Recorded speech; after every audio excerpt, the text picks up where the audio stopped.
we'll proceed now with the abstract presentation. So we had asked to submit abstracts, posters for topics related to navigation, augmented reality, robotics, virtual reality, because we felt that there's not really a good forum for this type of research, and it is so exciting, as we have seen from the previous discussions.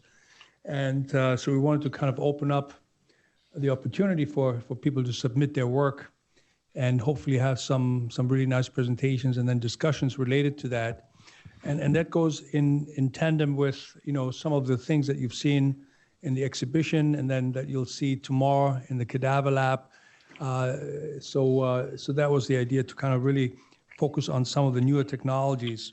And there were, I think we got a total of, Taylor, how many abstracts we had? Total submissions were, I think, yeah. So we got 25 submissions, which is nice, and a lot of those were really, really good. And we had a panel of judges made up of ourselves, some of the surgeons here at the institution with Dr. Verk and some others.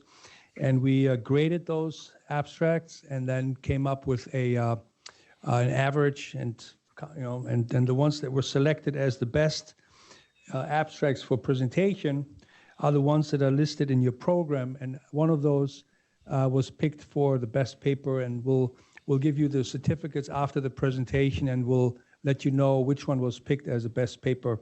So we'll have 5 to 10 minute presentations now.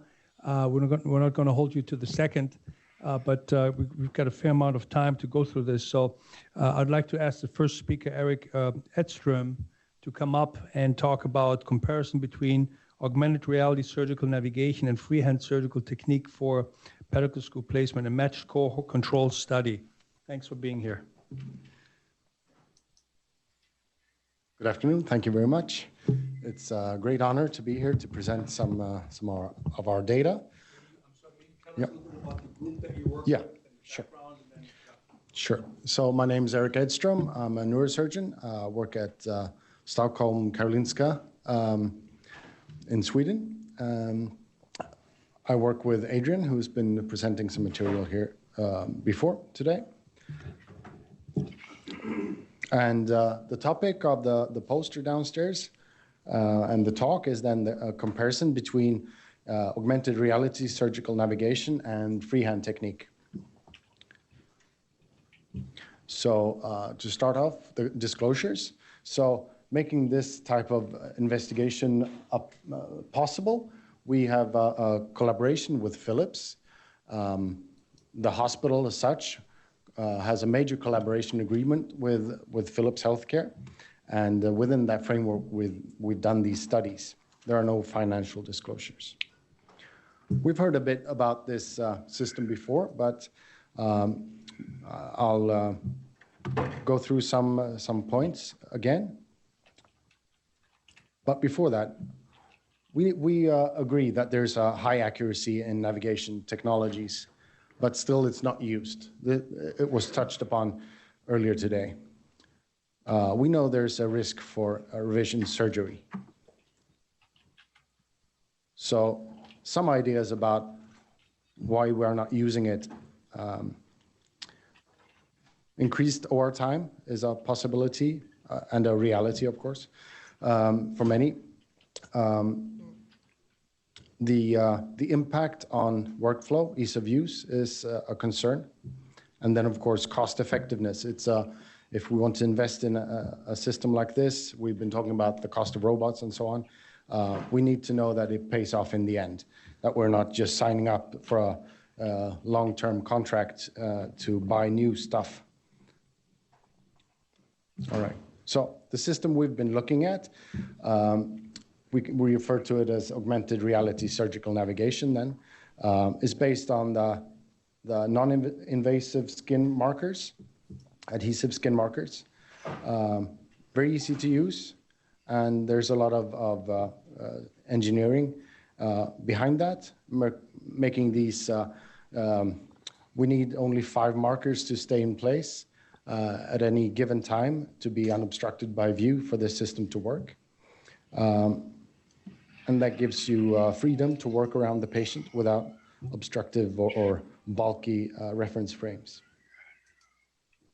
We have the whole system is based around a hybrid OR setup with a ceiling-mounted robotic C-arm that can produce cone beam CTs with high quality.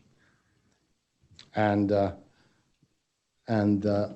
the right, we have the detector with optical cameras, 4 of them, for improved accuracy and redundancy. And so you integrate all of this, you perform your scan within the OR, and the video cameras see the markers, integrate, and navigate.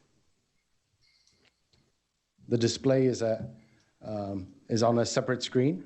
I think the key point when it comes to augmented reality navigation is that you provide an interface where the surgeon sees the patient and the navigation feedback or navigational cues simultaneously, and whether it's a separate screen or if it's a HoloLens or some other device that you put on your head is perhaps not that important. I think you can see benefits of all types. But the real key is to integrate this so that you can keep focus on your patient in real time with the navigational aid.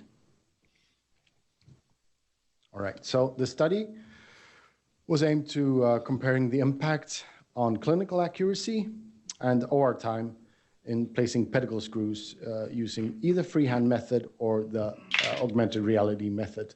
To do this, to make a proper evaluation, we let one of our colleagues, an orthopedic surgeon, who was completely naive to the system, perform the surgeries, and we compared it to his matched controls. So we had an intervention group of 20 consecutively enrolled patients, and then a matched control group. And since we wanted lots of screws, we included a lot of spinal deformity cases. And then we graded the screws, and we looked at the Gertz spine grading, and then we looked at the density of screws in the construct, as well as procedural time. And so the result is that we saw for this experienced spinal surgeon that accuracy was greatly improved. So he was at 90% freehand surgery, but it improved to 94% accuracy.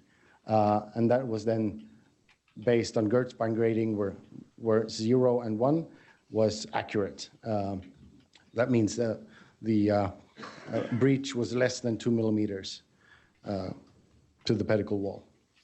But somehow this didn't really feel that it matched the whole result. Being part of the surgeries, we feel that the navigation also affects other parts of surgery, not only the actual screws that we graded on post-op scans. So we looked at the screw versus hook density, and it's quite clear if you look at the graphs on the right-hand side that without navigation you tend to place more hooks. That means that you will have situations where you're uncertain to the degree where you try to place your screw and feel your pedicle, you're not certain enough to place that screw or leave it in place. If you've done it, you know it's not good enough, and you convert to a hook, because these surgeries were all planned as all pedicle screw constructs. And so there is an additional element here of accuracy that is added with the surgical navigation in that it affects how you plan your screws or your surgery and what you are able to do.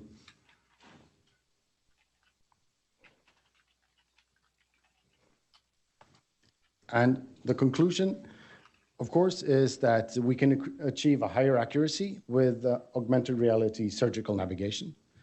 And we found no significant effect on OR time. And in addition, looking at the density of screws versus hooks, we could see that surgical navigation using this system also affects how you perform the surgery, how you can plan the surgery, and what you're able to do. It enhances the surgery beyond just correctly placing the screws.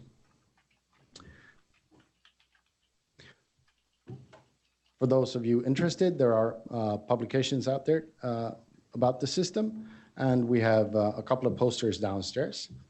And that's it. Thank you. Thank you. Are there any questions or comments?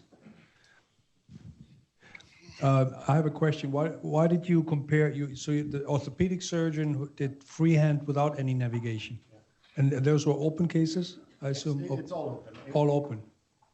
A lot of it is idiopathic. Yeah, a lot of it is idiopathic scoliosis.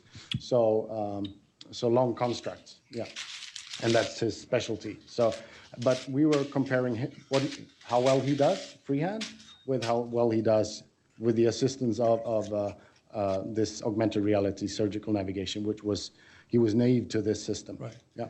But he had tried it before, I assume. I mean, he must have. Well, no. I mean, we assisted in showing him the system how it worked, but no, he started using the system pretty much when we started the study. And do you have a study where you compared more standard navigation, like conventional 3D navigation or robotics to augmented reality? Has that been published? So we have one of the poster downstairs is using robotics and to improve on the accuracy further. But we're working on what you suggest, that we compare it to another system. Right. Yes.